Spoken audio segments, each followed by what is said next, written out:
Global headlines में कल अलग अलग अखबारों ने ये न्यूज हेडलाइंस कवर की थी, जिसमें भारत ने जो नॉन परमानेंट सदस्यता हासिल की है उसके ऊपर ये खबरें आई है।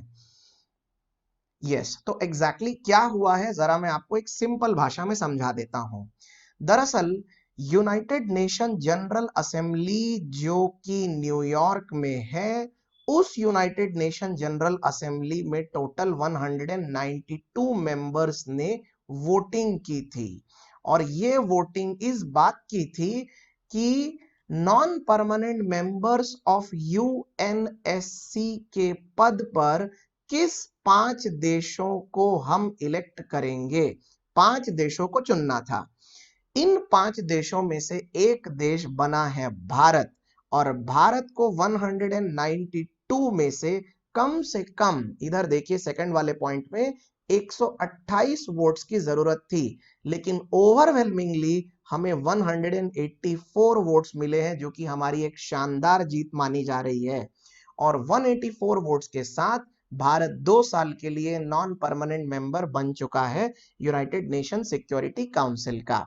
राइट, कनाडा जैसे देश भी इसमें पार्टिसिपेट कर रहे थे, लेकिन उन्हें 2/3 मेजोरिटी नहीं मिली, वो हार गए हैं। भारत के अलावा बाय द वे 4 देश और हैं जिन्होंने ये इलेक्शन जीता, जिनको नॉन परमानेंट मेंबरशिप हासिल हुई है। ये पॉइंट जरा नीचे का ध्यान से देखिए दोस्तों। India has been elected as a non permanent member of council for the years. ये कुछ अलग अलग वर्ष हैं जहां पर भारत already United Nation Security Council में नॉन परमानेंट मेंबर के रूप में एक सदस्यता हासिल कर चुका है।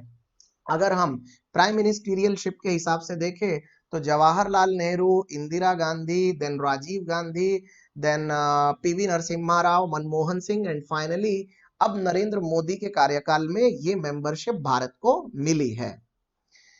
नरेंद्र मोदी जी का कल एक ट्वीट आया था जिसमें उन्होंने पूरे देश का अभिवादन किया है और उन्होंने बोला है कि यूनाइटेड नेशन सिक्योरिटी काउंसिल के सारे गोल्स के साथ अलाइन होकर वो चलना चाहेंगे। तो अपने आप में ये एक बड़ी खबर है। यस, इस खबर से जुड़ी हुई एक और बहुत इंपॉर्टेंट खबर जो आप लोगों को बिल्कुल पता होनी चाहिए, ये आपके लिए 1 मार्क का जीके क्वेश्चन है, वो ये कि यूनाइटेड नेशन जनरल असेंबली के 75th सेशन के लिए नए प्रेसिडेंट का भी चुनाव हो चुका है। और इस बार ये प्रेसिडेंट साहब बने हैं टर्की के एक डिप्लोमेट और पॉलिटिशियन जिनका नाम है वोल्कन बोजगीर। वोल्कन बोजगीर। मैं यहां एक बात बिल्कुल ठीक से स्पष्ट कर देना चाहता हूं कि यूनाइटेड नेशन सिक्योरिटी काउंसिल ये एक अलग विंग है और यूनाइटेड नेशन जनरल असेंबली अलग विंग है।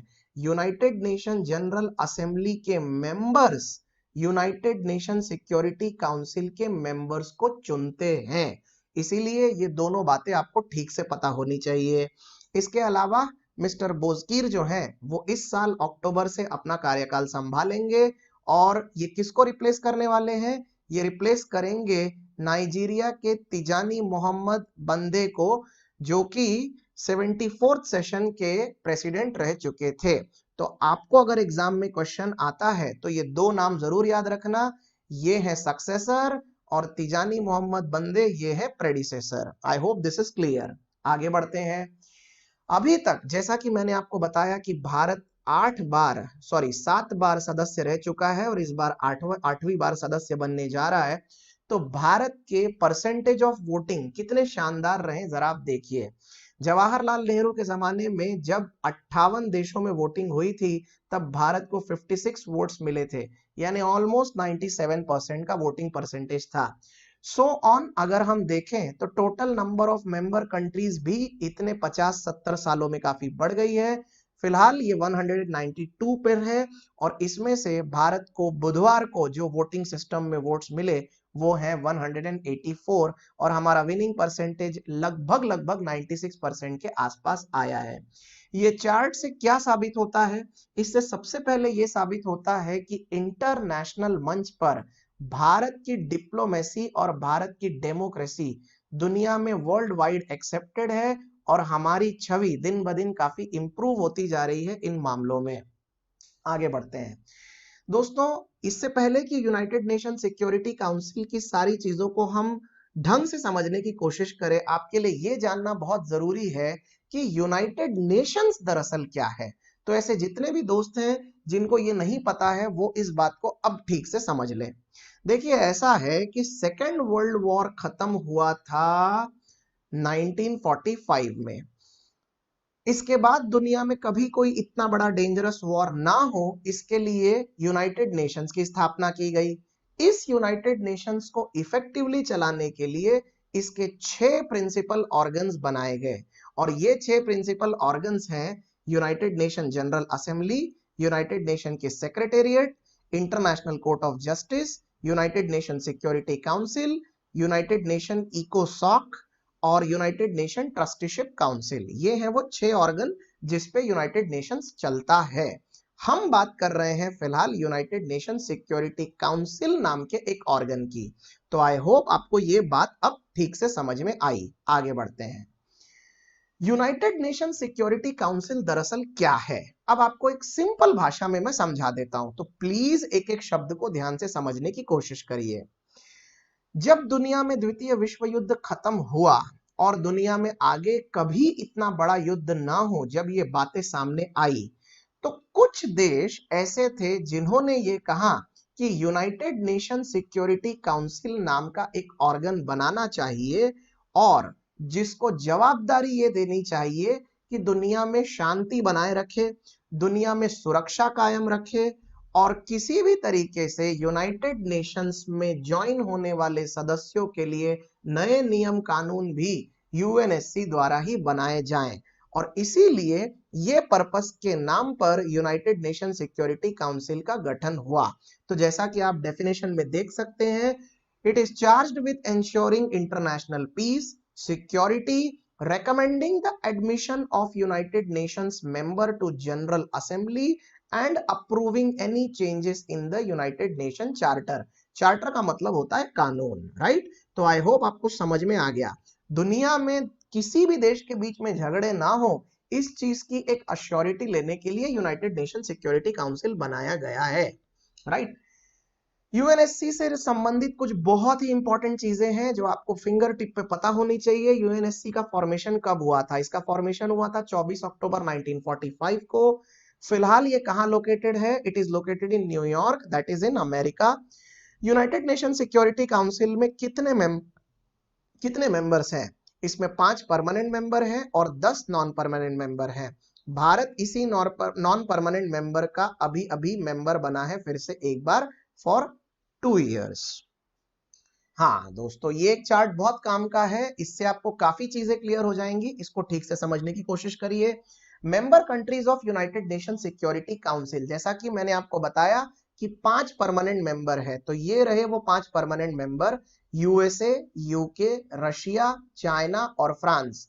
और ये 5 परमानेंट मेंबर के पास एक खास तरह का पावर होता है, दुनिया में काफी मशहूर है ये, इसे हम वीटो पावर कहते हैं। और नॉन परमानेंट मेंबर होते हैं 10। फिलहाल के लिए ये है वो 10 कंट्रीज जो नॉन परमानेंट मेंबर है। यहां ऊपर जो आप ब्रैकेट देख रहे हैं दोस्तों, इसको जरा ठीक से समझने की कोशिश करिए। भारत के अलावा आयरलैंड, मैक्सिको, नॉर्वे और केन्या, ये वो देश हैं जो अभी अभी भारत के साथ इलेक्शन जीते हैं, और इन सब की सदस्यता जनवरी 2021 से शुरू हो जाएगी और 31 दिसंबर 2022 तक चलने वाली है। नीचे जो कंट्रीज आपको दिख रही है, ये पिछले साल ही इलेक्टेड हो चुकी थी और इनका कार्यकाल अगले साल दिसंबर में खत्म हो जाएगा। यस, आगे बढ़ने से पहले यहां पर आपको एक बहुत इंटरेस्टिंग बात मैं बता देता हूं दोस्तों। अक्सर बच्चे मुझसे पूछते हैं कि सर, ये यूनाइटेड नेशन सिक्योरिटी काउंसिल के 5 परमानेंट मेंबर जो हैं, तो ये 5 परमानेंट मेंबर कौन से बेसिस पे चुने गए हैं? ये 5 कंट्रीज ही क्यों हैं? और इसमें चाइना कहां से आ गया? बहुत सिंपल जवाब है दोस्तों कि ये वो 5 देश हैं जो सेकेंड वर्ल्ड वॉर जीते थे।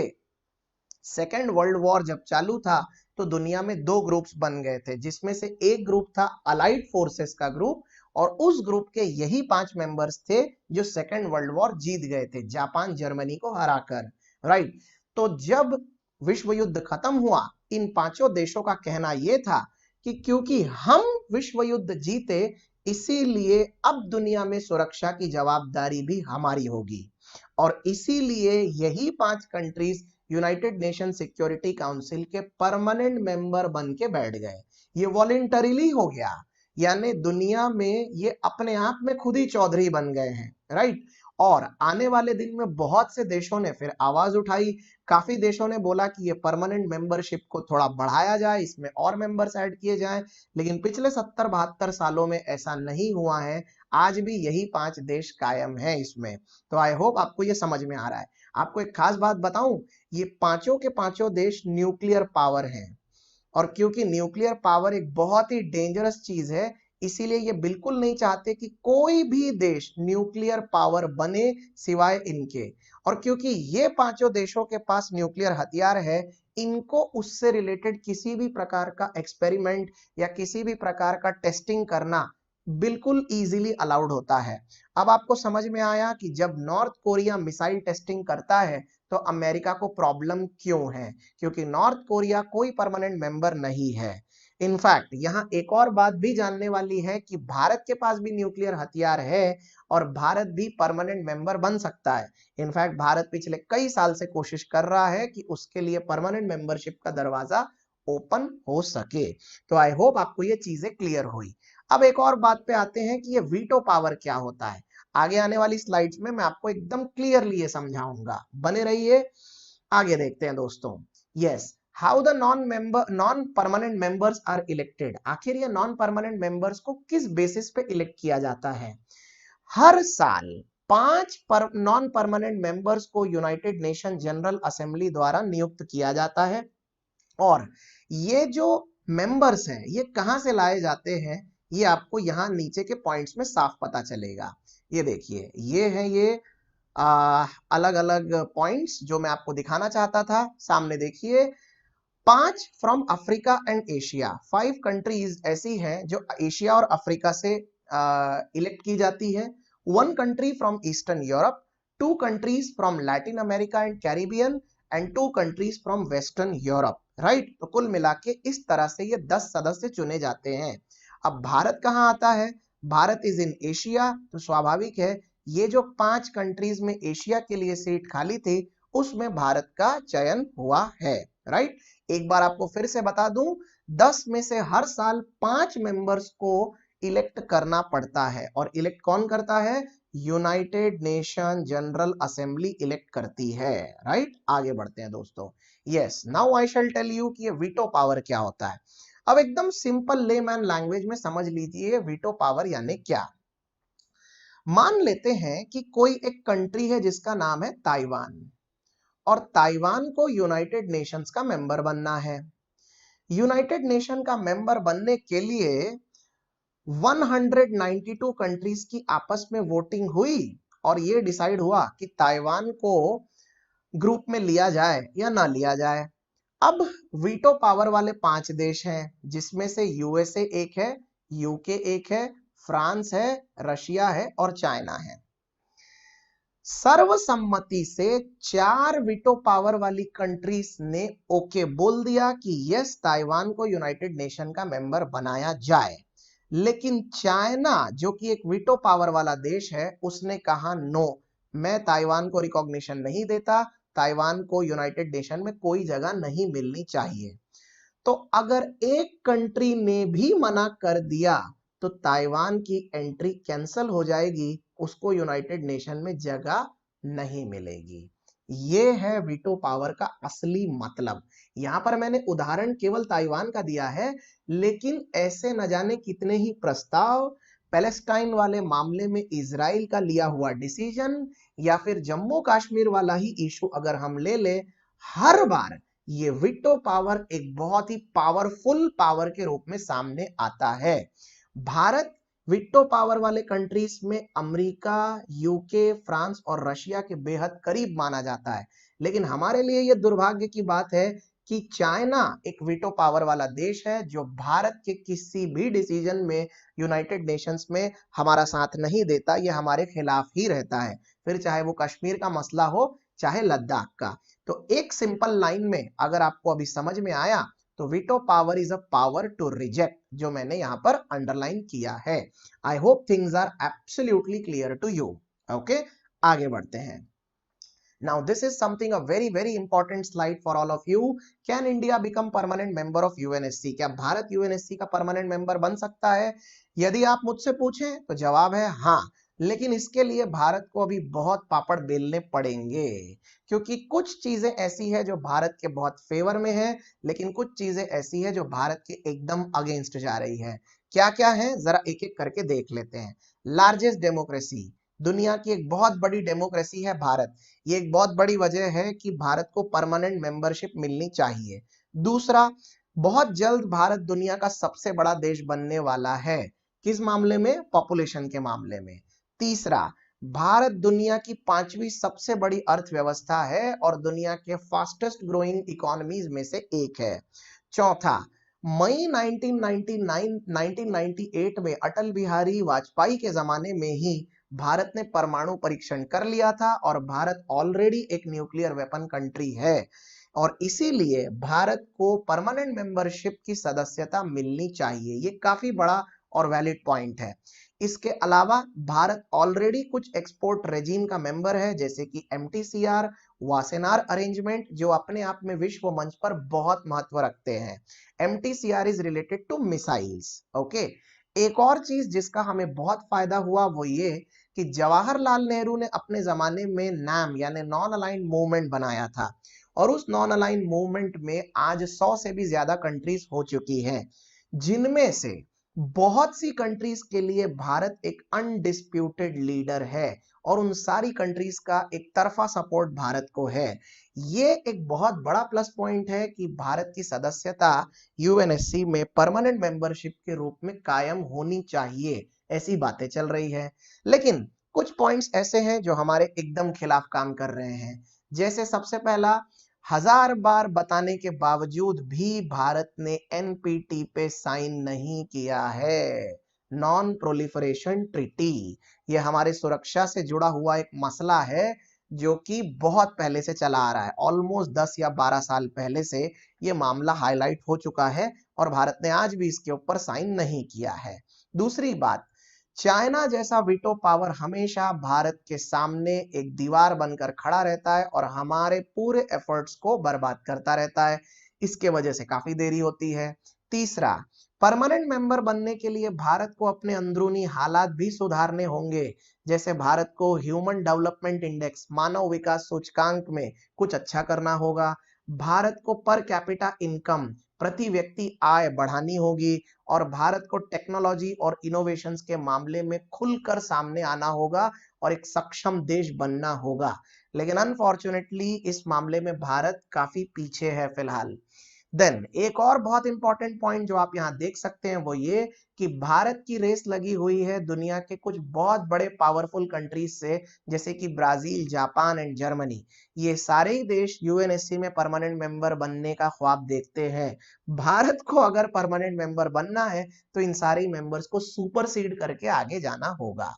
देन आखिरी के 2 पॉइंट्स भी बहुत इंपॉर्टेंट है दोस्तों। ऐसा माना जाता है कि समुद्री मार्ग पर, ये जो समुद्र का ये वाला पार्ट है, इंडियन ओशन वाला पार्ट, यहाँ पर भारत अभी भी अपनी मिलिट्री ताकतों से दबदबा बनाने में असमर्थ रहा है और इंडियन ओशन का ये पूरा पार्ट जो है धीरे धीरे चाइना कवर करता जा रहा है। इसीलिए भारत के मिलिट्री पावर का अभी टेस्टिंग ठीक से नहीं हुआ है। देन लास्ट, भारत अभी भी हथियारों का जबरदस्त आयात करता है यानी इंपोर्ट करता है USA और रशिया से। तो ये बात भी सामने आई है कि भारत खुद हथियार बनाने में सक्षम नहीं है और दुनिया के दूसरे देशों पे डिपेंड करता है। आत्मनिर्भर प्लान जो नरेंद्र मोदी जी ने कुछ दिन पहले बताया था, शायद उसका एक बहुत बड़ा हिंट यहाँ से सामने आता है।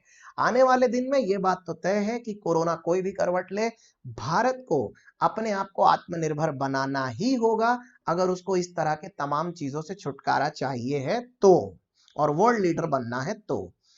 आगे बढ़ते हैं दोस्तों। Benefits to India as a permanent member of United Nation Security Council. यदि भारत UNSC का परमानेंट मेंबर बन गया तो भारत को क्या क्या बेनिफिट मिलेंगे? बेनिफिट नंबर 1, जियो पॉलिटिकल और जियो इकोनॉमिक पावर, भारत बहुत अच्छी तरह से इसका विस्तार कर पाएगा। ये वाकई में एक बहुत बड़ा प्लस पॉइंट होगा। दूसरा, from follower to rule maker, आज तक ईमानदारी से यूनाइटेड नेशंस की हर बात हम मानते आए हैं, सुनते आए हैं, चाहे वो कश्मीर का मसला हो चाहे लद्दाख का। तो अब हम फॉलोअर नहीं, अब हम रूल मेकर बनना चाहेंगे। तो ये एक बहुत बड़ा प्लस पॉइंट रहेगा हमारे लिए। तीसरा, वर्ल्ड पॉलिटिक्स में भारत के बोले हुए किसी भी पॉइंट को यानी हमारे इंटरेस्ट को दुनिया इग्नोर नहीं कर पाएगी और उसके ऊपर सैक्रिफाइस नहीं कर पाएगी। तो भारत जो भी पॉइंट बोलेगा, भले वो किसी भी विषय में हो, उसका अपने आप में काफी बड़ा महत्व बढ़ जाएगा अगर भारत परमानेंट मेंबर रहा तो। चौथा, नेबरहुड कंट्रीज को भारत बहुत हद तक कंट्रोल में रखने में कामयाब रहेगा। फिलहाल पाकिस्तान, चाइना और नेपाल, ये 3 कंट्रीज हैं जो किसी ना किसी तरीके से हमारे लिए सरदर्द बन चुके हैं। तो ऑब्वियसली अगर भारत परमानेंट मेंबर बनता है तो इन 3 कंट्रीज को हम लार्जली हद में रख सकते हैं। चौथा, will serve as an equaliser to China. आज के डेट में एक बहुत बड़ा भ्रम पाल के बैठा है चाइना। चाइना भारत को अपनी बराबरी का मानता ही नहीं है। चाइना कहता है कि वो 14 ट्रिलियन डॉलर वाला देश है, जबकि भारत 2.9 ट्रिलियन डॉलर का देश है। भारत एरिया वाइज भी चाइना से छोटा है। भारत इसके अलावा बहुत सी चीजों में चाइना से थोड़ा सा कम आंका जाता है। इन आंकड़ों के वजह से चाइना ऐसा मानता है कि भारत उसके बराबरी पे कहीं नहीं ठहरता। अगर यूएनएससी के परमानेंट मेंबरशिप में भारत को एंट्री मिल गई तो ये अंतर हमेशा हमेशा के लिए खत्म हो जाएंगे और विश्व मंच पर दोनों ही देश एक समान ट्रीट किए जाएंगे, जो कि बहुत जरूरी है। Most importantly, India will stall any intervention by China against Pakistan. Yes दोस्तों, आपने हर बार चाइना को एक गले की हड्डी के रूप में देखा होगा जब भी हम पाकिस्तान के खिलाफ कुछ करना चाहते हैं तब, क्योंकि चाइना अपने वीटो पावर का इस्तेमाल करके पाकिस्तान को हर बार बचा के ले जाता है। अगर हमारे पास भी वीटो पावर होगा तो पाकिस्तान के किसी भी नापाक हरकतों के खिलाफ भारत बहुत कड़े कदम उठा सकता है और बदले में चाइना की तरफ से कोई प्रतिक्रिया नहीं आएगी। ये हमारे लिए कुछ बहुत बड़े एडवांटेजेस होंगे अगर भारत परमानेंट मेंबर बन गया तो आई होप आपको ये पूरा का पूरा एपिसोड ढंग से समझ में आया और बहुत सी बातें क्लियर हुई। फिलहाल भारत नॉन परमानेंट मेंबर बना हुआ है 2 साल के लिए और भारत की मेंबरशिप 1 जनवरी 2021 से शुरू हो जाएगी। हम उम्मीद करते हैं कि आने वाले दिनों में भारत परमानेंट मेंबर भी इसी तरह से बन जाए ताकि ये सारे बेनिफिट्स हमको मिले। आगे बढ़ते हैं दोस्तों और सिर्फ 1 मिनट के अंदर हम कुछ क्विज क्वेश्चन सॉल्व कर लेते हैं आज के टॉपिक से रिलेटेड। आज यूएनएससी के ऊपर मैंने कुछ क्वेश्चंस बनाए हैं, क्योंकि आपने लेक्चर पूरा सुना तो आपसे ये क्वेश्चन जरूर सॉल्व होने चाहिए। तो चलिए लेट्स स्टार्ट। कौन कौन से क्वेश्चन है, try to solve all of them. Question number 1, Which of the following countries is not the permanent member of UNSC? ये रहे आपके option, Germany, USA, Russia and France. बोलिए क्या लगता है राइट आंसर क्या होगा? I think the right answer is option number A, that is Germany. Let us check. Yes, the right answer is A, as you can see at the bottom. चलते हैं question number 2 पे। Which of the following countries has become the non-permanent member along with India? Bharat के साथ साथ इनमें से कौन सा देश नॉन परमानेंट मेंबर के लिए चुना गया है? याद है मैंने आपको 5 कंट्रीज की पूरी लिस्ट दिखाई थी। ये रहे आपके 4 ऑप्शन, एस्टोनिया, नाइजर, नॉर्वे या वियतनाम। बोलिए कौन सी कंट्री है? सही जवाब है यहाँ option number C, Norway. Norway है जो कि हमारे साथ चुना गया है, बाकी के सारे मेंबर्स पहले से ही हैं। तो दैट इज सी। चलते हैं तीसरे क्वेश्चन पर। Turkish diplomat and politician mister Volkan Bozkir is elected as the president of dash session of UNGA। United Nation General assembly के कौन से सेशन के प्रेसिडेंट चुने गए हैं वोल्कन बोस्गीर? 4 ऑप्शन है, 74, 75, 76 या 73। क्या लगता है आपको? सही जवाब है यहाँ पर option number B, 75। Let us check. Yes, the right answer is 75। Question number 4, so far India has been elected dash times as the non-permanent member of UNSC। अभी तक भारत कितने बार अस्थायी रूप से यूएनएससी का मेंबर बना है? 4 ऑप्शन है हमारे सामने, 6, 7, 9 या 8। क्या होगा सही जवाब? यहां सही जवाब होगा ऑप्शन नंबर डी, 8। ऐसा इसलिए क्योंकि 7 बार बन चुका है और 8वीं बार ऑलरेडी इलेक्टेड है। क्वेश्चन ये पूछा गया है कि कितने बार इलेक्टेड है, तो राइट आंसर विल बी 8। चलते हैं 5वें सवाल पर। How many non permanent member countries are elected every year by UNGA? UNGA यानी यूनाइटेड नेशन जनरल असेंबली, इसमें नॉन परमानेंट मेंबर्स के रूप में हर साल कितने कंट्रीज को चुना जाता है? ये रहे आपके चार ऑप्शंस, 4, 5, 3 या 10। सही जवाब है यहाँ पर ऑप्शन नंबर बी, 5। भारत के अलावा 4 देश और इस साल चुने गए, यही प्रक्रिया हर साल चालू रहेगी। तो right answer is option number B, 5। ये याद रखिएगा दोस्तों। और आज का आखिरी सवाल है, यूनाइटेड नेशन सिक्योरिटी काउंसिल का गठन कब हुआ था? When it was formed. चार ऑप्शन है, सितंबर 1944, अक्टूबर 1945, अक्टूबर 1944 या सितंबर 1945। अगर आपने ठीक से वीडियो देखा तो आपको इसका आंसर जरूर पता होगा। सही जवाब है once again option number B, it's October 1945। Let's check that. Yes, it's 1945। तो उम्मीद करता हूं कि ये टॉपिक रिवीजन के साथ, क्वेश्चंस के साथ आपको समझ में आया। वीडियो को अंत तक देखने के लिए आपका बहुत बहुत धन्यवाद।